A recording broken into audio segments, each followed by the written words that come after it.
ସୁରମୁନି ମାନବ ବନ୍ଦିତ ଦକ୍ଷିଣାମୂର୍ତ୍ତି ସେ ଗୁରୁଦେବଙ୍କ ପଦକମଳରେ ମୁଁ ପ୍ରଣାମ ନିବେଦନ କରୁଛି। ଶ୍ରୋତାବନ୍ଧୁମାନଙ୍କୁ ଆଜିର ଅନେକ ଅନେକ ଶୁଭେଚ୍ଛା, ଶୁଭକାମନା ଏବଂ ପ୍ରୀତି ସମ୍ଭାଷଣ। ଆଜି ଆମେ ଭକ୍ତି ତତ୍ତ୍ୱ ଉପରେ ସାମାନ୍ୟ ଆଲୋଚନା କରିବା। ଭଗବାନଙ୍କୁ ପାଇବା ପାଇଁ ହେଲେ ଏଠି ଦୁଇଟି ମାର୍ଗ, ଗୋଟେ ହେଉଛି ଜ୍ଞାନ ମାର୍ଗ ଆଉ ଗୋଟେ ହେଉଛି ପ୍ରେମ ଭକ୍ତିର ମାର୍ଗ। ଜ୍ଞାନ ମାର୍ଗଟି ହେଉଛି କଠୋର ସନ୍ନ୍ୟାସର ମାର୍ଗ। ଏଇଟା ହେଉଛି ସବୁଠୁ କଠିନତର ମାର୍ଗ। କଳି କଳୁଷିତ ଲୋକମାନଙ୍କ ପାଇଁ ଯାହା ଅତି ସହଜଲଭ୍ୟ ଏବଂ ସାବଲୀଳ ମାର୍ଗ, ତାକୁ ଗୌରାଙ୍ଗ ମହାପ୍ରଭୁ ଆସି ପ୍ରଚାର କରି ଯାଇଥିଲେ। ତାହା ହେଉଛି ପ୍ରେମ ଭକ୍ତିର ମାର୍ଗ। ଏବଂ ଏହି ପ୍ରେମ ଭକ୍ତିର ମାର୍ଗରେ 5ଟି ପ୍ରେମ ସାଧନା ରହିଛି। ଗୋଟେ ହେଉଛି ଶାନ୍ତ ଦାସ୍ୟ, ଗୋଟେ ହେଉଛି ସଖ୍ୟ, ଗୋଟେ ହେଉଛି ବାତ୍ସଲ୍ୟ, ଆଉ ଗୋଟେ ହେଉଛି ମଧୁର। ଏଇ ଯେଉଁ ପଞ୍ଚଭାବ ରହିଛି, ଏଇ ପଞ୍ଚଭାବ ମଧ୍ୟରେ ଭକ୍ତର କିଛି ନା କିଛି ଇଚ୍ଛା ଥାଏ, କାମନା ଥାଏ ଭଗବାନଙ୍କୁ ପାଇବା ପାଇଁ। କିନ୍ତୁ ଏଇ 5ଟି ଭାବ ପରେ ଆଉ ଗୋଟେ ଶ୍ରେଷ୍ଠ ଭାବ ଅଛି, ଯେଉଁଟାକି ରାଧାକୃଷ୍ଣଙ୍କର ପ୍ରେମର ଅମୀୟ ବାର୍ତ୍ତା। ସେଇ ଭାବଟି ହେଉଛି ଗୋପୀ ଭାବ। ଏବଂ ଗୋପୀ ଭାବ କୃଷ୍ଣ ଅବତାରରେ ଦ୍ୱାପର ଯୁଗରେ ସଂଗଠିତ ହେଇଥିଲା, କିନ୍ତୁ ଗୌରାଙ୍ଗ ମହାପ୍ରଭୁ ଆସି ଏହାକୁ ପୂର୍ଣ୍ଣ ଭାବରେ ସଂସାରରେ ପ୍ରଚାର କରି ଏହାର ମହିମା କୀର୍ତ୍ତନ କରିଥିଲେ। ତେଣୁ ଏଇଠି କ'ଣ ହୁଏ, ଭକ୍ତର କୌଣସି ପ୍ରାର୍ଥନା ନଥାଏ। ଏ ରୂପରେ କାମ ପ୍ରେମ ଅନେକ ଅନ୍ତର, କାମ ଅନ୍ଧ ତମ ପ୍ରେମ ନିର୍ମଳ ଭାସ୍କର। ଗୋପୀ ଭାବନାରେ ତେଣୁ ନାହିଁ କାମ ଗନ୍ଧ, କୃଷ୍ଣ ପ୍ରୀତି ପାଇଁ ଖାଲି କୃଷ୍ଣର ସମ୍ବନ୍ଧ। ଏଠି ଗୋପିକା କୃଷ୍ଣଙ୍କ ଠାରୁ କିଛି ଆଶା କରେନି। କୃଷ୍ଣଙ୍କର ହସ ହସ ମୁହଁ ଦେଖିଲେ, କୃଷ୍ଣଙ୍କୁ ଟିକେ ପାଖରେ ଦେଖିଲେ ସେ ହିଁ ଖୁସି। ତେଣୁ ତାର କିଛି କାମନା ବାସନା ନଥାଏ। ସେଇଥିପାଇଁକା କୃଷ୍ଣ ଯେହେତୁ କିଛି ପ୍ରାର୍ଥନା ଗୋପୀମାନଙ୍କର ନଥାଏ, କିଛି ପୂରଣ କରିବା ପାଇଁ କୃଷ୍ଣ ସୁଯୋଗ ପାଆନ୍ତିନି, ସେଥିପାଇଁ କୃଷ୍ଣ ନିଜେ ଗୋପୀମାନଙ୍କୁ ଧରା ଦିଅନ୍ତି। ଏବଂ କୃଷ୍ଣ ପ୍ରାପ୍ତିର ସବୁଠୁ ଶ୍ରେଷ୍ଠ ମାର୍ଗ ହେଉଛି ଗୋପିକା ଭାବ ବା ଗୋପୀ ମାର୍ଗ।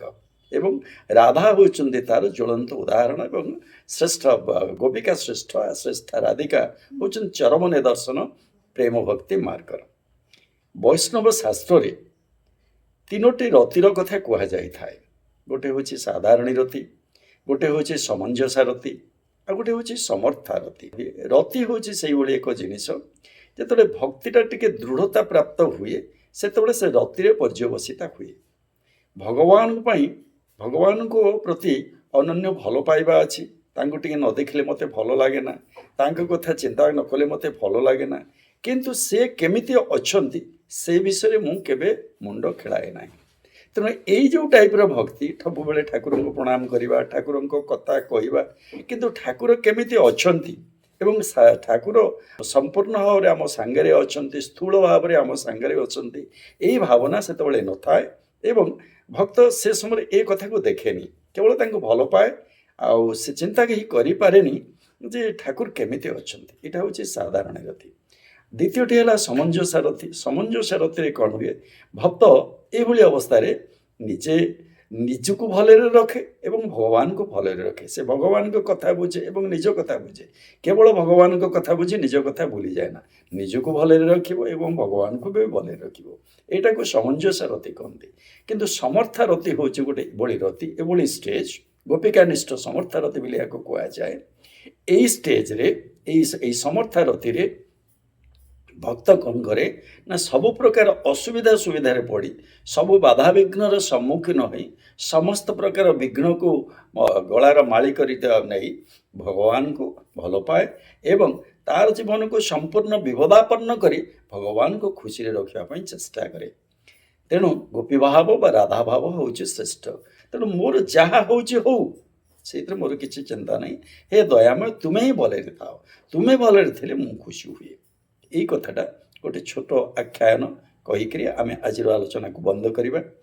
ଆଉ ଏଇ ସମର୍ଥା ରତି ଯଦି ତାର ପରିପାକ ଦଶା ଆସିଯାଏ, ସେଇଥିରେ ଅଷ୍ଟ ସାତ୍ୱିକ ଭାବ ମଧ୍ୟ ପ୍ରକାଶ ପାଏ ଏବଂ ଯେଉଁଟାକି ଆମର ବୈଷ୍ଣବ ଶାସ୍ତ୍ରରେ କୁହାଯାଇଛି ଯେ ମହାଭାବ, ଅଶ୍ରୁ, ସ୍ୱେଦ, ପୁଲକ, କମ୍ପ, ସ୍ୱରଭଙ୍ଗ, ବୈବର୍ଣ୍ୟ, ସ୍ତମ୍ଭ, ପ୍ରଳୟ, ଏ 8ଟି ଯାକ ସାତ୍ତ୍ୱିକ ଭାବ ପ୍ରକାଶ ପାଏ ଭକ୍ତଙ୍କ ନିକଟରେ।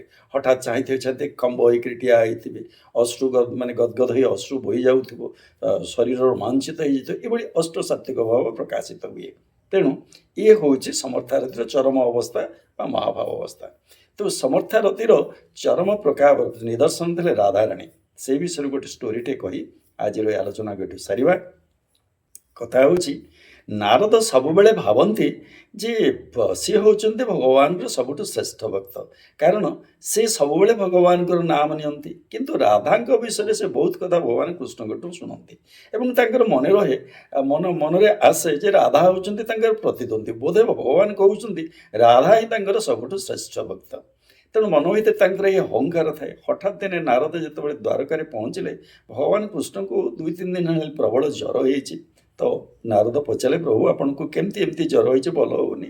ନା ଭଲ ହେଉନି? ନା କେମିତି ତାହେଲେ ଭଲ ହେଇପାରିବ ପ୍ରଭୁ? ଆପଣ ତ ହିଁ କହିପାରିବେ କେମିତି ଭଲ ହେବ। ନା ଗୋଟେ କାମ କଲେ ମୋର ଏଇ ଜ୍ୱର ଭଲ ହେଇଯାଇପାରିବ। ତା କ'ଣ?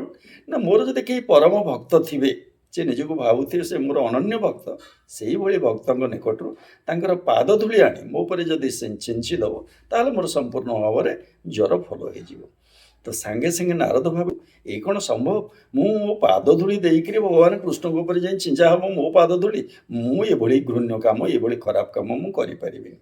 ନିକଟରେ ମାନେ ଯେଉଁ ଅଷ୍ଟ ପାଟ ବଂଶୀ ଥିଲେ କୃଷ୍ଣଙ୍କର ମାନେ ପାଟ ମହାଦେବୀ ମାନେ, ତାଙ୍କ ପାଖରେ ଯାଇ ପହଞ୍ଚିଲେ। ସେ ଭାବିଲେ ପାଟ ମହାଦେବୀ ମାନେ ତ ଅନନ୍ୟ ଭକ୍ତ, କାରଣ ସେମାନେ କୃଷ୍ଣଙ୍କର ମହିଷୀ ହେବାର ସୁଯୋଗ ପାଇଛନ୍ତି।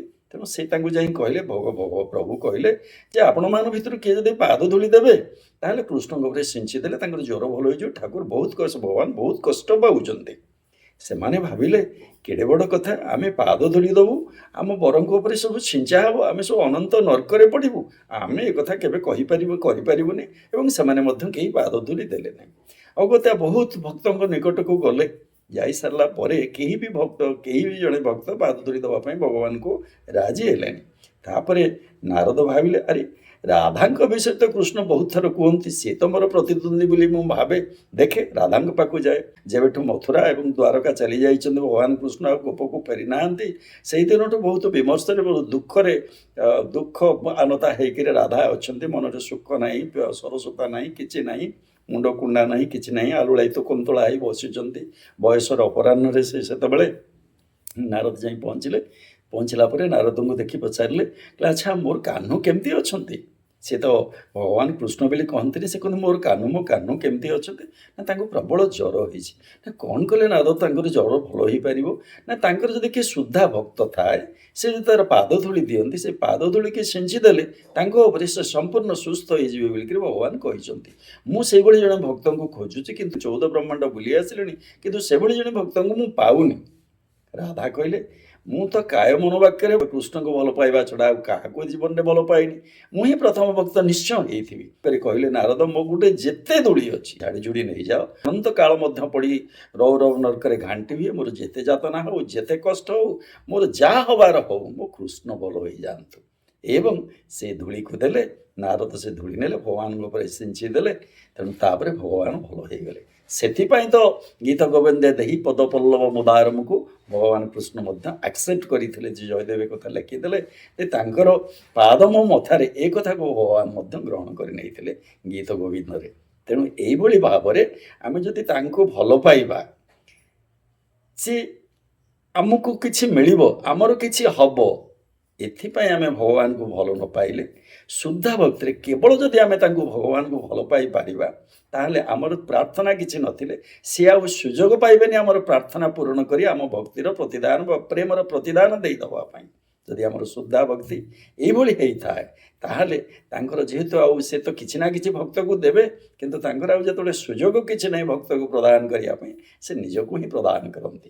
ଆଉ ଭଗବାନ କୃଷ୍ଣ ଯେତେ ଲଭ୍ୟ ହୋଇଯାଆନ୍ତି, ଲାଭ ହେଇଯାଆନ୍ତି, ଆଉ ଭକ୍ତର କି ଅଭାବ ବା ରହିପାରେ? ତେଣୁ ଏଇଭଳି ଭାବରେ ଆମେ ଭଗବାନଙ୍କୁ ଭଲ ପାଇବା ପାଇଁ ଚେଷ୍ଟା କରିବା, ଶୁଦ୍ଧା ଭକ୍ତିର ଅଧିକାରୀ ହେବା ପାଇଁ ଭଲ ଚେଷ୍ଟା କରିବା ଏବଂ ସମର୍ଥାରତିର ପରିପକ୍ୱ ଦଶାରେ ଉପନୀତ ହେବା ପାଇଁ ଚେଷ୍ଟା କରିବା। ଭକ୍ତି ମାର୍ଗର ସାଧକ ହେଇ ଆଜି ପାଇଁ ଏତିକି। ଜୟ ଜଗନ୍ନାଥ, ଜୟ ଗୁରୁ।